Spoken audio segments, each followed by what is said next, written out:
Сәлем достар, мен бүгін психологияның даму тарихы жайлы айтатын боламын. Яғни психология басқа ғылымдар сияқты белгілі даму жолдарынан өткен. Әлемдік психологияның даму тарихы екі кезеңе бөлінеді. Өткенде айтып өткенімдей, бірінші кезеңі 2,5 мың жыл бұрын философ Аристотельдің кезеңінде ойшылдардың әртүрлі көзқарастарынан пайда болған.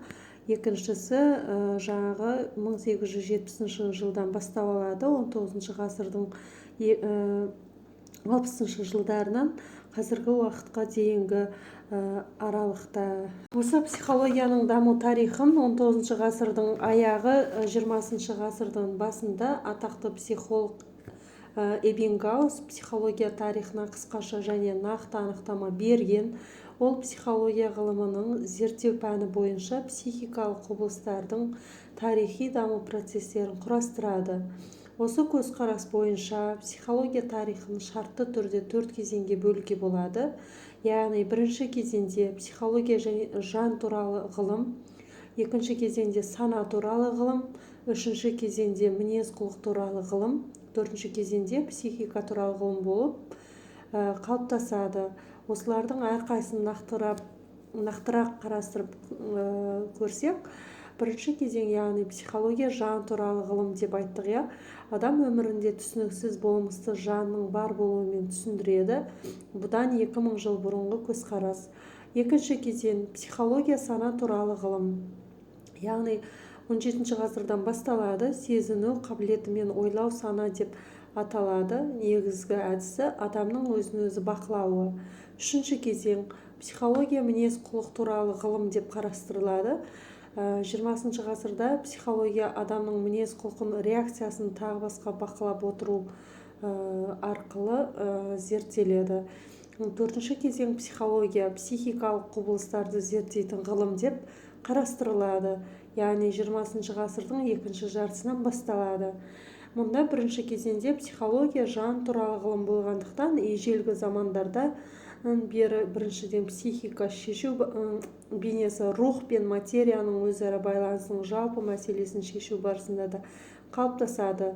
Рух материядан тыс бола ала ма, жан денеден бөлек өмір сүре ала ма деген осындай философиялық және идеологиялық мәселелер талдау барысында психикаға адамдардың қиялында бейнеленетін қасиеттерді басқа да қасиеттерге байланысты анықтаса, екінші жағынан нақты осы қасиетті арқылы барша табиғатты мифологиялық тұрғыдан түсіндіруге мүмкіндік береді. Екінші кезеңде психологияның зерттеу объектісі сана деп қарастырылып, мұнда ұзақ уақыт интроспекция әдісімен негізгі ғана емес, жалғыз психологиялық әдіс болады. Ол екі негізгі бағытпен тұжырымдалады. Біріншіден сана процесі сыртқы бақылау үшін жабық, ал екіншіден сана процесі субъектінің өзінде ашылады. Бұл тұжырымдардан сана процесі басқаға түсініксіз нақты адамның өзінде ғана оқылады.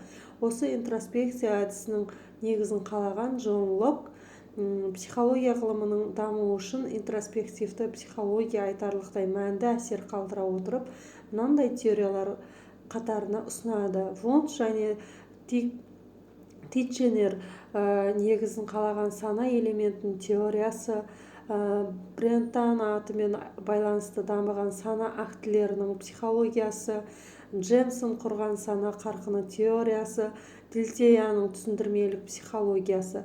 Қазіргі психологияда интроспекция ұғымы өзін-өзі бақылау әдістемесі ретінде қолданылып жүр. Үшінші кезеңде психологияның зерттеу объектісі мінез құлқы деп қарастырылып, сонымен бірге американ психологы Джон Уотсон 1878-1958 жылы негізін салған бихевиоризм бағыты еді. Олар психология бихевиористің көзқарасы тұрғысында деген еңбегінде ескі психология тіліндегі сана, ерік, эмоция, қабылдау, бейнелеу тағы сол сияқты терминдерден бас тарту дұрыс деп есептейді. Оның орнына behavior, ағылшын сөзінен аударғанда behavior деген мінез құлық деген мағынаны білдіреді. Яғни behavioристер психиканы мінез құлықтың әртүрлі көріністері, организмнің сыртқы әсері, стимул қайраттан жауап реакцияларының жиынтығы деп түсіндіреді. Бихевиористер мынандай арнайы тұжырымға келеді: мінез-құлықта белгілі бір стимулдар жинағына қатаң белгіленген реакциялар сәйкес келеді. Түптеп келгенде стимул мен реакциялардың арасында өзара байланысты дәл сипаттауға болады. Сол арқылы адамның мінез-құлқын зерттеу мәселесі шешіледі дейді. Төртінші кезеңде психикалық құбылыстардың механизмдері мен заңдылықтары зерттеледі. Қазіргі психология ғылымының негізін қалаған атақты ғалымдар Рубинштейн, Выготский, Лурия зерттеулері айрықша айтылса, және 20 ғасырдың 30-60 жылдары психологтар Ананев, Леонтьев, Гальперин, Елконин тағы басқа да ғалымдардың еңбектерімен байланысты қаралады. Сонымен психология ғылымының тарихының даму кезеңдерін қысқада нұсқа осылай таныстыра кеттім. Жалпы барлық кезең үлкен тараулардан тұрады. Барлық кезең ғалымдары өзінің еңбектерін дәлелдеп, тәжірибе жүзінде зерттеп, жұмыстарының арқасында психология ғылымы бүгінгі күнге дейін жетіп келіп отыр. Назарларыңызға рахмет.